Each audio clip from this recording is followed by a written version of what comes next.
네, 이번 워크숍의 주제는 임금 격차, 그리고 연대라는 제목입니다. 이 임금과 임금 격차에 관한 논의는 이 좌우 진영 모두에서 여러 가지 주장과 입장들을 파생시키는 그런 중요한 쟁점이 아닌가라고 생각이 드는데요. 이에 대한 마르크스주의적 관점을 소개해 주실 이 시간의 연사를 소개를 해드리겠습니다. 제 옆에 계신 김하영 동지는 노동자연대 운영위원이시자 조직노동자운동 팀장으로 계시고요. 북카페에서 만나보셨을 좌파적 노동운동신문인 노동자연대와 또 제 앞에 놓인 이 워크숍 제목과 같은 제목의 소책자에도 오늘 주제와 관련된 글들을 기고를 해오셨습니다. 그러면 큰 박수로 연사의 연설을 청해 듣도록 하겠습니다. 네, 반갑습니다. 제 얘기는 오늘 지금 왜 임금 문제가 중요한가에서 좀 얘기를 시작하게 보겠습니다. 경제 위기가 지속되고 있는 상황에서 정부와 기업주들이 노동자들에게 돌아가는 몫을 줄이고 자신들의 이윤을 늘리기 위해서 아주 안달을 하고 있는 이 상황 때문에 점점 임금 문제는 중요하게 되고 있습니다. 저들에게 임금을 줄이는 게 그토록 중요한가? 그렇습니다. 지금 이 PPT에서 제가 써놓은 말은 마르크스가 임금 가격 이윤에서 설명한 것인데요. 자본주의 사회에서 새로운 가치를 창출하는 것은 노동자들의 노동뿐입니다. 그리고 노동자가 창출한 바로 이 새로운 가치가 노동자랑 자본가가 서로 자기 몫을 끌어낼 수 있는 유일한 미천이죠. 여기로부터 노동자들은 임금을 좀 더 받아야 되고 그리고 기업주들은 이윤을 좀 더 끌어내려고 합니다. 그리고 이것이 이 가치가 한쪽이 더 많이 받으면 그만큼 다른 쪽은 적게 받게 되는 그런 반비례 관계에 있기 때문에 이것을 둘러싸고 쟁투가 벌어지고 있는 것입니다.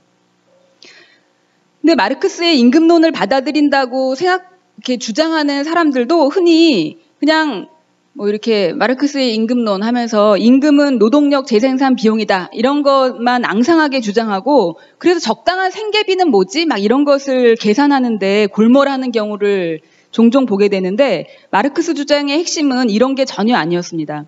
마르크스가 임금 문제를 통해서 강조하고자 했던 것은 자본가들이 노동자가 노동한 대가대로 임금을 주는 게 아니라는 점이었습니다. 노동자가 노동해서 창조한 가치는 임금으로 받는 것보다 훨씬 크죠.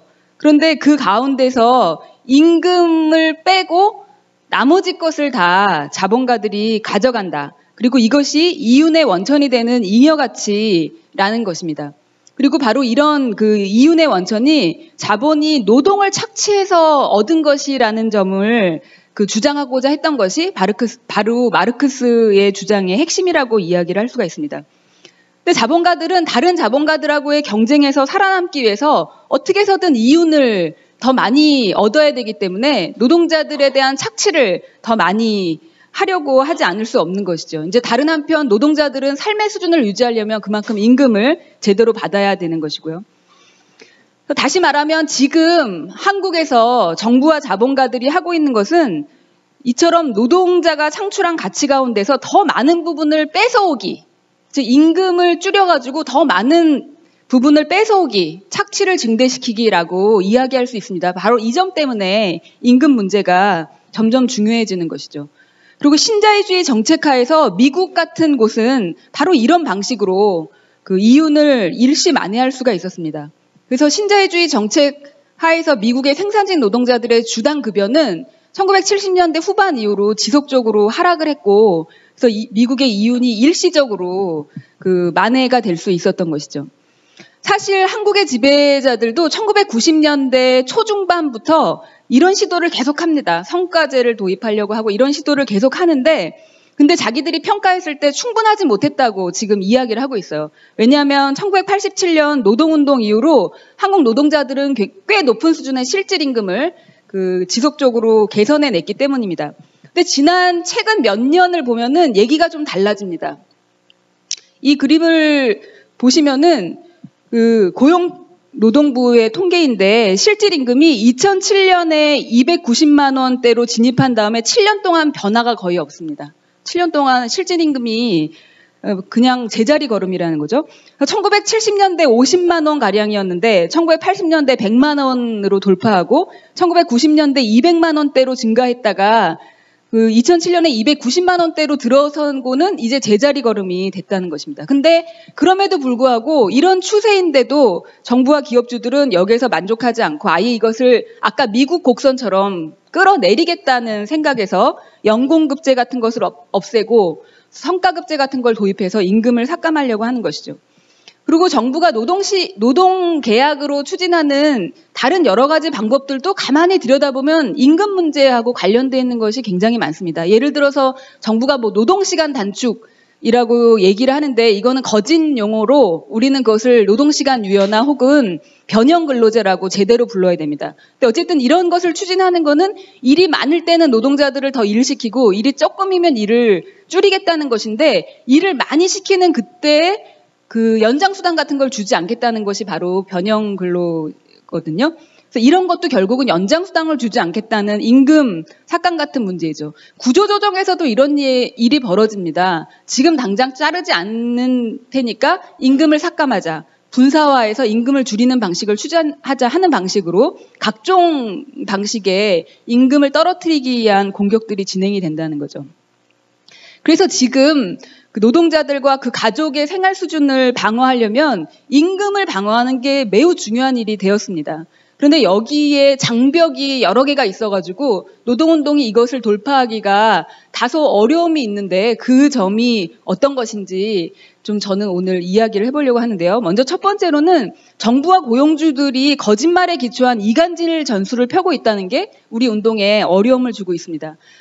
굉장히 역겨운 일인데 마치 조건이 나쁜 노동자들, 비정규직 노동자들을 더 임금을 주고 싶어 죽겠는데 정규직 노동자들 때문에 그게 안 된다는 식인 거죠. 근데 차별의 당사자가 평등의 용어를 차용하고 있는 겁니다. 너희들 내 임금 평등을 생각해봐라 라고 말하고 있는 것이죠. 그래서 노동시장 이중구조의 문제점을 강조하면서 비정규직을 위해서는 정규직이 그동안 받았던 과보호를 깨야 된다 이렇게 주장을 하고 있습니다. 근데 이거는 박근혜 정부의 독창적인 논리가 전혀 아닙니다. 박근혜 정부가 원래 독창적인 건 별로 없고요. 세계적인 모든 지배자들이 임금 억제 정책을 할 때 노동계급 내부의 격차를 이용해가지고 임금을 삭감하는 정책을 시행을 했었죠. 다른 하나는 물론 정부하고는 달리 선의해서 그러는 것이겠지만 그럼에도 노동운동 내부와 그 주변에 노동시장 이중구조론 같은 그 주장, 비슷한 그런 그 주장의 메아리가 많이 있다는 것입니다. 그래서 이런 문제를 해결하려면 정규직 노동자들이 임금 투쟁을 자제해야 된다는 주장이 아주 노동운동 내부에 상당히 퍼져 있습니다. 그래서 조직 노동자들이 임금에 연연하는 투쟁을 하면은 결국 노동자들 사이의 격차만 벌일 뿐이다 하는 그 주장인 것이고, 그리고 연공공 임금 체계를 지키겠다고 아둥바둥 싸우면 그러면 사회적으로 고립된다. 왜냐하면 연공급제라는 게 이제 연령과 그 경력에 따라서 임금이 올라가는 거잖아요. 호봉제 같은 거. 그런데 그 고용이 불안정한 비정규직 같은 사람들은 이런 게 대상도 안 되는데 정규직이 그거 지키겠다고 해봐라. 누가 그거를 좋게 보겠느냐. 이런 논리인 거죠. 그래서 지난해 현대차에는 한국 노사관계가 있다는 제목의 책을 쓴 박태주 씨 같은 경우에는 현대기아차 노조는 임금 투쟁에서 승리하는 순간 패배하는 것이다. 승리해봤자 고립된다. 이런 그 주장을 했습니다. 그리고 한겨레 신문 같은 데는 이런 걸 막 열심히 받아 써가지고 이른바 성공의 역설이라는 표현을 유행시키기도 했죠. 노동운동은 성공하면 성공할수록 그 패배하는 역설을 갖게 된다는 겁니다. 싸울수록 패배한다니 엄청 그 황당한 이야기인 거죠. 그런데 정부가 공공 부분에서 임금 피크제나 성과급제를 밀어붙이고 이러면서 이제 연공급 임금 체계를 깨려고 하고 있고요. 그 바톤을 지금 현대차 기업주들이 이어받아가지고 굉장히 임금 협상에서 강경하게 나오고 있습니다. 근데 바로 이런 때 앞서 제가 소개한 것 같은 주장은 우리 운동에 큰 혼란과 사기저하를 줄 수 있는 거죠. 그동안 노동운동은 사실 이런 격차를 우리도 저렇게 더 많이 달라 하고 싸워왔습니다. 예를 들면 학비 노동자들 같은 경우는 우리도 호봉제를 적용해달라라고 이야기했지 왜 너희는 호봉제 받아 너희도 받지 마 이렇게 하지 않았던 거거든요. 근데 이렇게 좀 더 나은 집단을 문제 삼는 방식은 우리 운동 안에 커다란 문제점을 일으킬 수 있다는 것입니다. 그래서 노동운동 활동가들이 정부와 기업주의 공격에 잘 맞서려면은 정부의 이간질에는 어떻게 맞서야 하는가 하는 점도 잘 알아야 되고, 그리고 노동운동 안에 약점에 대해서는 어떻게 대응해야 하는가도 잘 알아야 됩니다. 그래서 제가 그 소책자를 쓴 이유도 바로 그런 이유 때문이었습니다. 그러면 지금은 이제 임금 격차는 그럼 무엇이고, 우린 이에 대해서 어떤 관점을 가져야 되는지를 먼저 이야기를 해보겠습니다. 정부와 고용주들은 저임금층 문제와 청년 실업자 문제를 해결하려면은 상위 10%의 임금 근로자들이 임금 인상을 자제하고 정부가 추진하는 임금 피크제와 성과 연봉제를 받아들여야 한다, 이렇게 주장을 하고 있습니다. 그런데 가만히 생각해 보면 지난 20년 동안 한국 사회에서 벌어져 왔던 부의 불평등은 어디서 있었지? 그런데 갑자기 프레임이 노동자들 내부의 임금 불평등이 주요 주제가 된 것이지 하는 근본적인 물음을 우리는 가져야 됩니다. 이 그림을 보면은 지난 그 얼마 동안 90년대 후반 이후에 임금 상승을 보면은 그 최근에 그 전체적으로 상위층의 임금이 그 증가한 것이 아니라 아주 최상위층의 임금이 폭발적으로 증가했다는 걸 알 수 있습니다. 그 빨간 선은요, 상위 10%라고 정부가 이야기하는 것 중에 그 중에 밑에 있는 5%예요. 그리고 여기가 그 위에 있는 5%거든요. 그러니까 임금이 그 위에 있는 5%에서 주로 올랐지, 그 밑에 5에서 10% 사이에서는 오르지 않았다는 겁니다. 그리고 이게 그 상위 1%의 곡선인데 굉장히 급격하게 오르고 있다는 것을 보여주고요. 이것도 최상위 1%의 소득 점유율을 보여주는 것인데, 요 까만 선이 한국입니다. 요 까만 선의 비율이 굉장히 급격하게 오르고 있다는 것을 알 수 있습니다. 그래서 소득의 상층부의 증가는 최상위 1%를 중심으로 한 그 집단이 이끌고 있다는 것을 보여주죠. 반면에 지난 7년 동안 노동자들의 임금은 2007년 동안 생산성은 오르는 동안 노동자 임금은 거의 오르지 않고 제자리 걸음을 하고 있었습니다. 그리고 이런 데서 조직 노동자들은 예외였느냐, 조직 노동자들이 다 가져간다고 하는데, 이 파란 선이 조직 노동자들의 임금 인상률이거든요. 그 경제의 지표에 훨씬 못 미치는 수준에서 떨어지고 있는 것을 볼 수가 있습니다. 그런데 정부는 상위 10% 하면서 우리나라 조직률이 10%다 보니까 마치 그 10%가 공공부문 정규직 노동자인 것처럼, 대공장 노동자들인 것처럼 그렇게 이야기하는데, 여기에 이제 수십억을 받는 그런 연봉을 받는 최고 경영진이라든지 관리자들을 다 포함하고 있는 겁니다. 그런데 이들이 다 그런 임금을 마치 공공부문이나 그 정규직 노동자들이 다 받는 것처럼 이야기하는 것은 완전한 황당한 거짓말이라는 사실은 이런 표에서 잘 볼 수 있습니다. 요 빨간 선이 그 보통 직원들의 임금이고요. 요 선이 임원들의 임금이에요. 임원들이 이게 이 삼성전자가 74.8배 차이가 나고요. SK 뭐 쫙 기업들이 엄청난 수십 배 차이가 나는데 이걸 다 평균 내가지고 상위 10% 이렇게 이야기하고 있다는 거죠. 요 맨 위가 관리자들이고요. 여기가 이제 뭐 생산직, 사무직 이런 노동자들인데 2배 이상이 나는 이런 관리자급에서만도 이런 그 차이가 나는데도 그거를 다 때려놓고 상위 10% 이렇게 이야기를 하고 있다는 겁니다. 그래서 우리는 정부의 이런 거짓말에 대해서 진정한 격차는 노동자들 사이에서가 아니라 노동자와 자본가 사이에서 벌어져 왔다고 말해야 됩니다. 그리고 이게 뜻하는 실천적인 그 함의는 뭐냐면, 저임금층의 노동자들을 위한 재원을 어디서 가져와야 하느냐. 자본가 그동안 이렇게 엄청난 소득을 향유해온 바로 자본가들과 최고 경영진 집단으로부터 우리가 가져와야지 노동자 내부로부터 나누게 하는 것으로 가능하지 않다는 것을 우리에게 보여주는 것입니다. 두 번째, 우리가 임금 격차에 대해서 대결해야 될 또 중요한 쟁점 하나는 과연 노동조합이 임금 격차를 벌리는 구실을 해왔는가 하는 것입니다. 노동조합이 있는 곳은 임금도 더 좋고 노동 조건도 더 좋은 게 사실입니다. 세계 어느 나라를 봐도 그렇거든요. 사실 그러니까 노동조합 만드는 거 아니겠습니까? 그래서 우리나라의 통계를 보면은 노동조합이 있는 곳의 그 임금은 대체로 4%에서 8% 사이에서 그 비노조보다 더 높은 것으로 나타나고 있습니다. 그러나 동시에 노동조합이 조직돼 있는 곳은 격차가 더 크지 않고 평등하다는 것도 이런 통계들은 보여주는데, 노동조합이 있는 곳은 그 사업장 내에서 노동자들 사이의 격차가 훨씬 더 좁고요. 사업장 간에도 노동조합이 있는 곳은 사업장 간의 격차가 더 좁습니다. 노조가 없는 곳보다.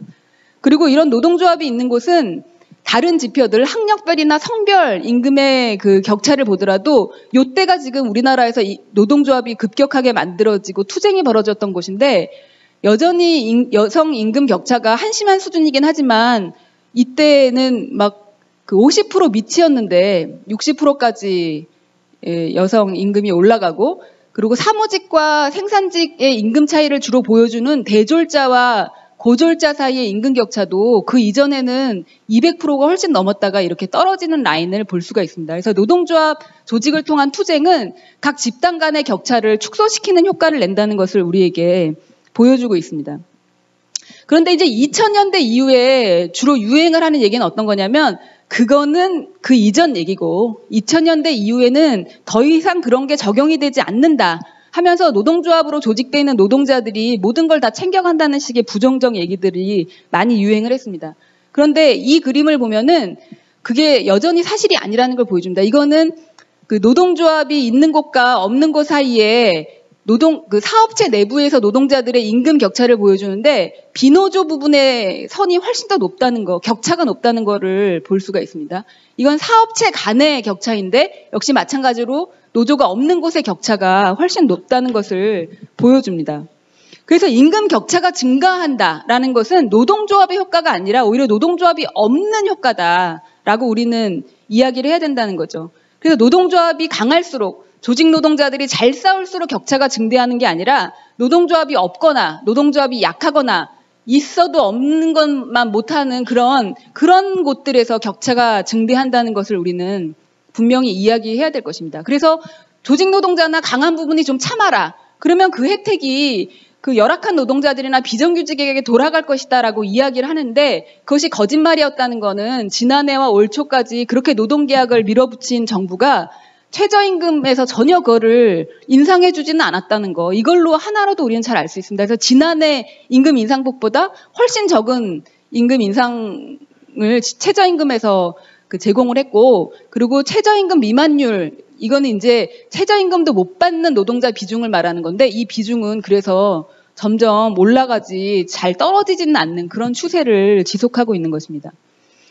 그리고 무엇보다 우리가 노조 효과라고 이야기를 할 때 이거는 어떤 수치, 몇 개 수치 통계로는 말할 수 없는 그런 투쟁의 역학이 있다는 것을 우리는 또 이해를 해야 됩니다.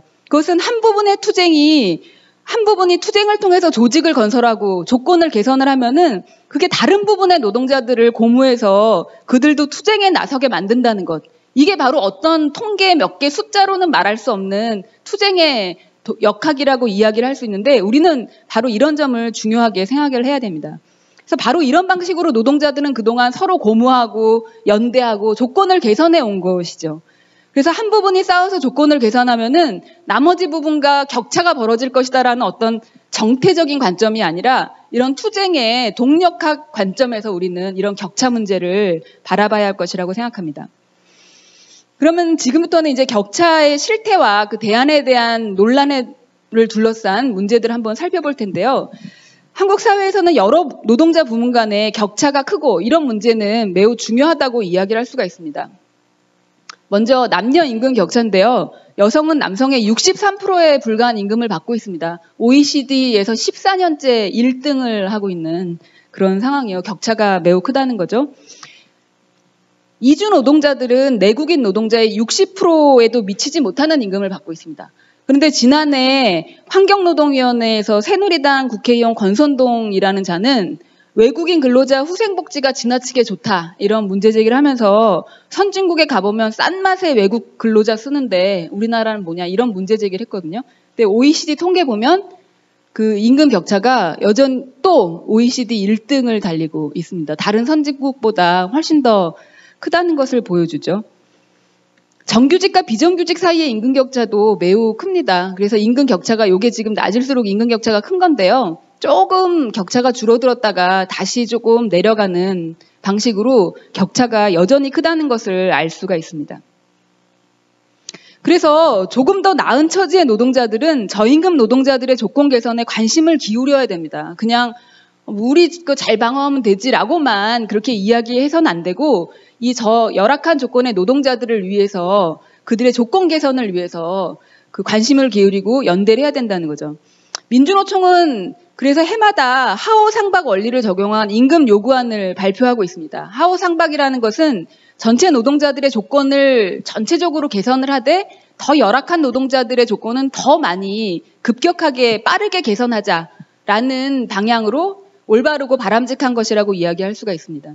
노동자 운동의 역사를 보면은 투쟁이 고양할 때 흔히 노동자들은 처지가 더 나쁜 부분의 임금을 더 많이 올려줬습니다. 그래서 예를 들어서 1917년 러시아 혁명 때 2월부터 5월 사이에 그 파업이 많이 벌어진 그 기간 동안의 통계를 보면은 숙련 노동자 임금이 59% 오르는 동안 미숙련, 주로 여성층인 이 미숙련 노동자들의 임금은 125%가 인상됐습니다. 2배가 훨씬 높게 인상했다는 거죠. 문제는 이제 우리나라의 경우에 민주노총 같은 그런 하오상박의 임금 요구안을 관철할 심이 있느냐라는 것이 사실 진짜 문제인데, 민주노총은 그동안 이렇게 요구안을 내놨지만 그들 스스로 평가하듯이 요구안을 제출하는 것 이상으로 어떤 구실을 하지는 못해왔습니다. 근데 중요한 것은 기층의 단위노조들이 함께 일하고 있는 저임금 비정규 노동자들의 조건을 개선하기 위해서 연대를 해야 된다는 겁니다. 정규직과 비정규직은 같은 사업장 혹은 같은 사업체에서 일하는 경우가 대부분이기 때문에 이런 그 집단의 노동자들이 함께 연대를 하면서 더 나쁜 조건에 있는 노동자들의 조건을 끌어올리는 그런 노력을 기울여야 된다는 거죠. 제가 한 3주 됐나 2주 됐나 기아자동차 화성공장에 가서 임금 문제로 이제 작은 강연을 한 적이 있었는데, 그 자리에 화성공장에서 일하는 여성 청소 노동자분들이 좀 참가했습니다. 근데 이제 다른 부분의 동지들은 뭐 남성 정규직도 있고 비정규직도 있었는데, 그 중에 이제 화성공장 청소 여성 노동자 한 분이 일어나가지고 자신이 이제 뭐 그 기아자동차의 임금 등급이 있나 봐요. 그 중에서 이제 가장 낮은 등급을 자기가 받는데, 왜 내가 다 더러운 똥 치우고 하는 내가 왜 가장 임금이 낮아야 하는지 자기는 일하면서도 이해하기 어렵다. 그런 문제에 대해서 같이 나누고 좀 연대했으면 좋겠다, 이런 얘기를 해가지고 다른 노동자들에게 큰 공감을 얻어낸 바가 있었습니다. 그런 일상에서 벌어지는 투쟁에서 그런 필요들을 서로 나누고 연대를 하는 게 필요할 거라고 생각이 듭니다. 그런데 연대 투쟁을 하는 데서 장애를 초래할 수 있는 그 관점, 잘못된 관점, 이런 게 이제 노동운동 안에 상당히 있다고 이야기를 할 수 있는데, 저는 그런 문제를 3가지 점을 한번 살펴보도록 하겠습니다. 첫 번째는 이런 두 부분의 노동자들은 서로 이해관계가 달라가지고 연대가 잘 안 된다 하는 그런 주장입니다. 그건 이제 뭐 내부 노동시장, 외부 노동시장 뭐 이런 신문에서 많이 보셨을 텐데, 그런 거라든지 정규직, 비정규직이라든지 대기업과 중소, 하청, 영세기업 노동자들 사이에 관계를 말하는 건데, 이해관계가 서로 상충되기 때문에 같이 연대하기가 어렵다는 거죠. 그래서 이분들이 주장하는 걸 보면은 이 두 집단에는 서로 넘나들 수 없는 골 혹은 덫이 있다 그래요. 그래서 한번 덫에 딱 잡히면 다른 데로 넘어갈 수 없는 그런 완전히 엄격하게 분리된 두 개의 층을 이루고 있다고 이야기를 하는 거죠. 그런데 이거는 사실이 아닙니다. 우리나라 노동자들의 구체적인 처지를 보면은 현재 벌어지고 있는 조선업 구조조정만 보더라도 여기에서 일하던 대기업 정규직 노동자들의 처지가 치열한 국제 경쟁 때문에 굉장히 불안하다는 것을 우리는 볼 수 있고요. 또 이제 그런 경험적인 어떤 한 사업장 문제만이 아니라 전체 한국 노동자들의 상황을 통계를 낸 것을 보면은 남성 노동자들의 경우 1차 노동시장에서 직업 경력을 시작한 사람들이 그것을 오래 지속하지 못합니다. 그래서 20, 30대 그런 쪽에서 직업을 얻었던 사람 가운데 45세까지도 그것을 유지하는 사람은 40%밖에 안 된 것으로, 나머지는 다 다른 쪽으로 유출될 수밖에 없는 처지에 놓인 것으로 그렇게 통계가 나오고 있습니다. 그리고 원청 노동자들이 하청 노동자들의 열악한 조건에서 이득을 본다는 얘기가 많이 있는데, 그거는 전혀 사실이 아닙니다.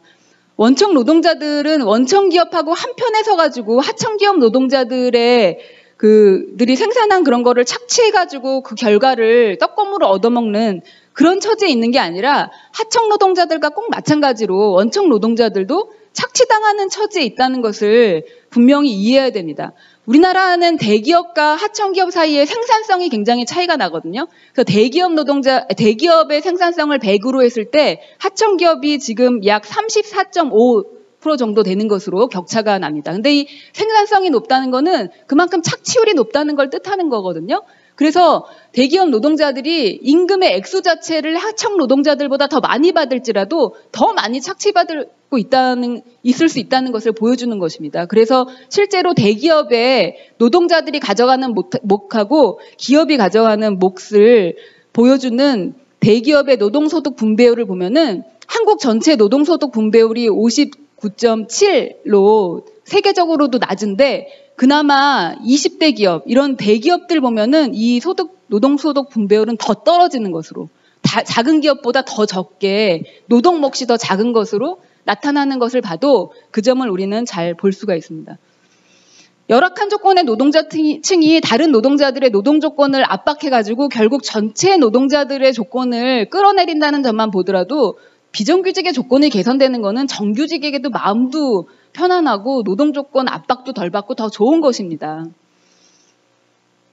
그런데 일부 정규직 노동자들이 비정규직이 있으면 그 위험 부담을 다 비정규직에게 떠넘길 수 있지라고 생각을 할지라도 그거는 그의 착각인 것이지 객관적인 사실은 아니거든요. 그래서 이런 점을 우리는 잘 구별을 해야 될 것입니다. 그리고 비정규직은 많은 경우에 정규직 노동자들의 아내이거나 아들이거나 딸이라는 점만 보더라도 그들의 이해관계가 상충된다는 것은 우리의 현실 삶에서 얼마나 동떨어진 책상머리에 사는 얘기인가 하는 것을 알 수가 있습니다. 그래서 제가 공무원 연금 방어 투쟁을 할 때 참 이 저임금 노동자들이 그것을 방어할 수 있을 것인가라는 고민을 했는데 어떤 연대체에서 청소 노동자 한 분이 이런 지적을 하는 걸 봤습니다. 가족 중에 공무원 한 명 없는 가족 있어요? 아주 저는 촌철살인 같은 지적이라고 생각을 했는데 바로 이런 삶 속에서 우리가 정규직과 비정규직이 엉켜있기 때문에 연대가 불가능하고 이해관계가 상충되는 것은 아니다 하는 점을 분명히 알 수 있습니다. 두 번째로 노동운동 안에서 좀 연대의 장애를 초래할 수 있는 그 주장을 살펴보자면 그것은 연대를 하려면 조직 노동자들이 자기 욕으로 투쟁하는 것을 자제해야 된다. 그래야 연대가 비로소 가능하다. 이런 주장이 있습니다. 왜냐하면 조직 노동자들이 자기 요구를 쟁취하면은 노동자들의 격차만 더 벌리게 될 것이라는 거죠. 그래서 이런 분들이 주장하는 것은 최저임금이라든지 그 근로기준법 5인 미만 사업장에도 적용할 수 있도록 법률을 바꾸는 거, 이런 거를 그 조직 노동자들이 해야지 자기 임금 지키는 이런 거 해서는 안 된다는 이야기를 하시는 겁니다. 그런데 우선 저는 최저임금이나 근로기준법 5인 미만 사업장 적용 같은 요구를 조직 노동자들이 반드시 지지해야 된다. 그렇게 하는 것이 옳다 하는 점을 먼저 이야기를 하고 싶은데, 근데 이런 요구는 조직 노동자들의 요구랑 결합이 돼야지 그것을 서로 대립시키는 방식으로 제기를 해서는 안 됩니다. 조직 노동자 요구를 내세우지 말라 하고 지금 얘기하는 것은 정부가 조직 노동자들을 겨냥해가지고 성과연봉제라든지 인피제 같은 것을 강요하고 있는 이런 상황에서 앉아서 공격을 당해주자라고 말하는 것이나 마찬가지입니다. 그런데 조직 노동자들이 자기 요구로 싸우기를 자제해가지고 만약 정부가 그 공격을 관철시킨다면은 그러면 노동자와 자본가 사이의 세력 균형은 자본에게 훨씬 더 유리하게 돼가지고 전체 노동자들 조건이 더 나빠질 것입니다. 그래서 국제노동기구 ILO가 지난 몇 년 동안의 노동 조건을 조사한 바에 따르면 정규직 보호 조항을 약화시킨 나라에서는 다 하나같이 비정규직의 처지도 악화됐다 하는 것이 국제노동기구 ILO의 조사 결과입니다. 그리고 또 이런 점도 우리가 생각해 봐야 되는데요. 노동자들이 대부분 어떤 고귀한 이념을 탁 받아들여가지고 투쟁에 나서는 건 아니거든요. 그냥 자기 조건을 방어하기 위해서 투쟁에 내몰리게 되는 것입니다. 그리고 그 내몰려서 투쟁하는 과정에서 의식이 변하고 다른 부분에 대한 연대하는 게 정말 중요하구나. 투쟁 한번 해본 노동자들이 가장 잘하는 게 연대하는 거예요. 내가 이렇게 받았는데 다 돌아가면서 연대해야지라는 생각을 그 동지들은 다 합니다. 근데 자기 요구로 싸우지 않는 노동자들이 남의 요구부터 해가지고 투쟁을 시작해라라고 말하는 거는 아주 극소수 노동자들을 제외하고는 거의 가능하지 않은 얘기입니다. 아무리 학자라든지 상층의 그 고위 관료들이 좋은 요구, 이번에 지지받을 만한 좋은 요구 막 리스트를 뽑아준다고 해도 그건 가능한 일이 아니라는 것을 이해할 필요가 있습니다. 근데 이 투쟁을 하면 할수록 노동자들 사이에 격차만 는다는 주장이 하도 유행을 하다 보니까 이제 이 주장이 비정규직과 정규직 사이에서 얘기만 되는 게 아니라 비정규직 사이에 비정규직의 투쟁에 대해서도 이런 주장이 제기되고 있습니다. 가령 현대차 사내하청의 정규직화나 조건 개선 투쟁은 결국 나머지 부품사 노동자들 사이에 격차만 늘렸을 뿐이다라는 그런 주장이 최근 비정규직 투쟁 평가를 둘러싸고 많이 나타나고 있습니다. 근데 잘 조직된 부분의 투쟁과 성과가 나머지를 고무하고 투쟁을 확대하도록 해야 된다. 이렇게 해야지 그 역으로 우리가 이끌어서는 안 될 것입니다. 세 번째, 또 연대를 오히려 좀 장애를 일으키는 그런 그 문제점 있는 의견의 세 번째로는 노동자들의 내부의 임금 평등에 대해서만 너무 중시를 한 나머지 전체 노동자들의 몫을 늘리는 것은 좀 등한시한 채 노동 내에 나누기 이런 것이 더 중요한 대안이다라고 보는 그런 입장을 또 살펴볼 필요가 있습니다. 이런 입장은 이제 막 대안, 정책 대안 같은 것으로 많이 나오는데 그래서 상층의 임금을 조금 낮추고 하층의 임금은 조금 올리는 방식으로 이걸 뭐 연대임금 대안에서도 그렇고 그다음에 직무급 대안에서도 이런 게 나타납니다. 그리고 최근에 새삼 주목받은 또 연대기금이라는 것도 이런 것을 적용한 대표적인 사례죠. 지난해 그 노동계약 투쟁이 한창일 때 SK 하이닉스 노사가 노동조합에서 임금 인상분의 10%를 내고 사측이 그에 거의 비슷한 돈을 내가지고 66억을 모았다. 그래서 그것을 하청업체 노동자들의 임금과 조건 개선을 위해 쓰겠다. 이렇게 해가지고 연대기금을 모은 적이 있습니다. 그리고 지난해 연말에 또 그 금속노조 기아차 지부 집행부가 연대기금을 모으겠다 해가지고 이거를 대의원대에 냈는데 막 논란 끝에 일단은 폐기된 걸로 이렇게 알고 있습니다. 그런데 이런 연대기금의 문제점은 뭐냐면 그것이 비정규직의 처우를 실질적으로 개선하기에는 푼돈이라는 거예요. 그런데 기업주들은 그 푼돈을 내고 언론에서 칭찬받는다는 거죠. 실질적인 차별을 해소할 수 있는 돈은 끝끝내 내놓지 않으면서 이런 연대기금에 푼돈을 내는 것으로 입을 씻을 수 있다는 거예요. 근데 만약에 그게 푼돈이 아니라 정말 비정규직 노동자들의 임금을 정규직 수준으로 올릴 정도의 그런 수준의 돈이다 하면은 자본가로부터 그것을 끌어내기는 굉장히 힘들겠지만 또 정규직 노동자들도 그거에 대해서 반을 내야 된다면 그것도 그만큼의 문제가 생길 그런 대안일 것입니다. 그리고 이런 방식은 비정규직의 조건이 약화된 데는 정규직이 책임이 있잖아 라는 그런 이데올로기 공격에 매우 취약한 문제점이 있습니다. 그래서 SK 하이닉스가 연대기금을 모았을 때 노사정의가 막 기자회견을 하고 막 하면서 이런 문제를 엄청 띄웠는데 그것은 바로 이런 것 때문에 그랬던 것이죠. 물론 저는 평범한 정규직 노동자들, 특히 비정규직하고의 차별은 너무 정의롭지 못하다라는 그런 진지한 노동자들이 비정규직과의 차별 해소를 하기 위한 진지한 생각에서 이런 연대기금에 대해서 그것도 괜찮은 것이다라고 생각할 수도 있다고 봅니다. 그런데 중요한 것은 어떤 게 더 효과적인가? 그냥 푼돈 모아가지고 마음의 위로해 주는 것인지 아니면 실제로 대공장 정규직 노동자들은 자신의 기업에게 지불 능력이 있는 사내 유보금만 가지고도 엄청난 지불 그 능력을 가지고 있다고 볼 수 있는 그 기업을 압박해가지고 비정규직의 실질적인 개선을 얻어낼 수 있는 연대 투쟁을 할 것인지 뭐가 더 효과적인지 하는 것을 우리는 봐야 할 것입니다. 그래서 김성락 집행부가 지난 연말에 비정규직에 대해서는 성과금을 안 주겠다고 기아차 기업주들이 얘기했을 때 처음엔 반대해서 막 싸우다가 어느 순간 투쟁을 접었어요. 비정규직에 대해 안 주는 걸 그냥 받아들이고 투쟁을 접었는데 그런 다음에 이 연대기금을 딱 꺼내내니까 비정규직 쪽에서도 우리는 그거에 대해서 좋게 생각하지 않는다 하는 얘기를 들었던 것이죠. 이제 결론을 좀 맺겠습니다. 마르크스는 임금 투쟁을 매우 중시했습니다.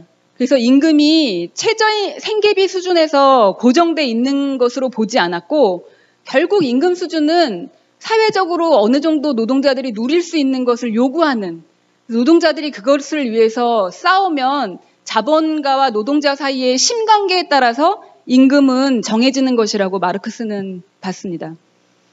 마르크스는 임금 투쟁이 노동자들의 생활 수준을 반드시 지키기 위해서도 중요하다고 봤지만 다른 점도 주목을 했습니다. 그런 투쟁, 임금이라든지 이런 걸 둘러싼 투쟁으로 나날이 자본가와 투쟁을 하는 그런 훈련된 노동자들만이 더 광범한 운동을 할 수 있다. 그리고 근본적 사회 변혁을 위한 의식과 조직을 발전시킬 수 있다. 이렇게 봤던 것이죠. 저는 마르크스와 마찬가지 관점에서 우리도 노동자들 자신의 투쟁을 중시해야 된다는 점을 아주 강조를 하고 싶습니다. 비록 어떤 한 시점을 딱 스냅 사진을 찍어가지고 보면 노동자 한 부분의 투쟁이 노동자들 사이의 격차를 증가시키는 것처럼 보이기도 하고, 그리고 서로 노동자들 사이의 부문의 요구들이 모순되는 것처럼 보이는 것 같을지라도, 그렇다고 해서 노동자 부문의 투쟁을 무시하고 그런 투쟁은 해롭다, 오히려 무질서만 양산할 뿐이다라는 식으로 보는 것은 완전히 잘못된 그 엘리트적인 태도입니다. 어떤 똑똑한 학자가 제시하는 정책 대안도, 그리고 자애로운 정치인이 발의하는 개혁 입법도, 그리고 노동조합 관료의 아주 좋은 협상 수완도 노동자들 자신의 투쟁을 대체할 수는 없습니다. 노동자들은 이런 투쟁 과정 속에서만 연대를 발전시키고 다른 부분을 고무함으로써 격차를 줄일 수 있는 그들 자신의 힘을 발견할 수가 있는 것입니다.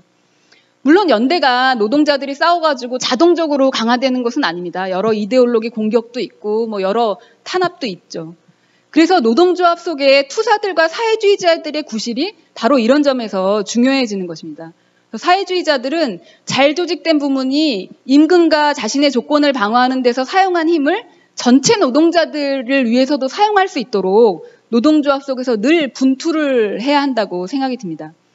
첫 번째, 지금 국면에서 아주 필요한 과제를 3가지 정도만 이야기하자면, 첫 번째, 잘 조직된 부문의 임금과 노동조건 방어 투쟁을 지지를 하고 그리고 연대를 건설하기 위해서 노력을 해야 됩니다. 지금 인피제 공격이 막 진행되고 성과연봉제를 밀어붙여가지고 하반기에 공공부문이나 지금 현재 금속 노동자들은 싸우고 있고 이런 투쟁이 예고되고 있죠.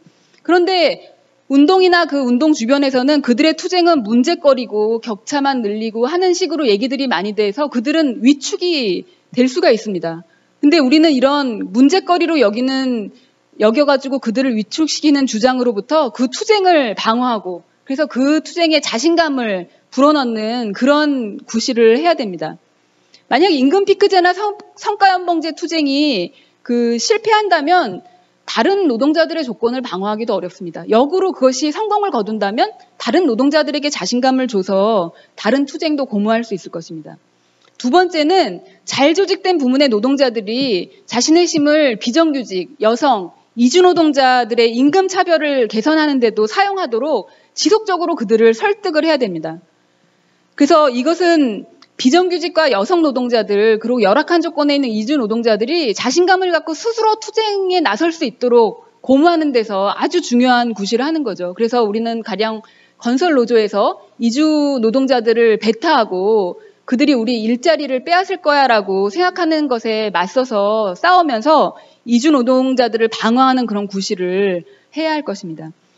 세 번째는 잘 조직된 부문의 노동자들이 개별 기업 차원의 임단협만이 아니라 노동계약을 추진하는 대정부 정치투쟁 같은 데에서도 아주 적극적으로 앞장서 나서야 된다고 설득을 해야 됩니다. 그래야만 개별 임단협으로는 힘을 발휘하기 어려운 미조직 노동자들 모두에 해당되는 법률이라든지 최저임금 같은 그런 개선에도 이 노동자들의 힘이 사용될 수 있기 때문이죠.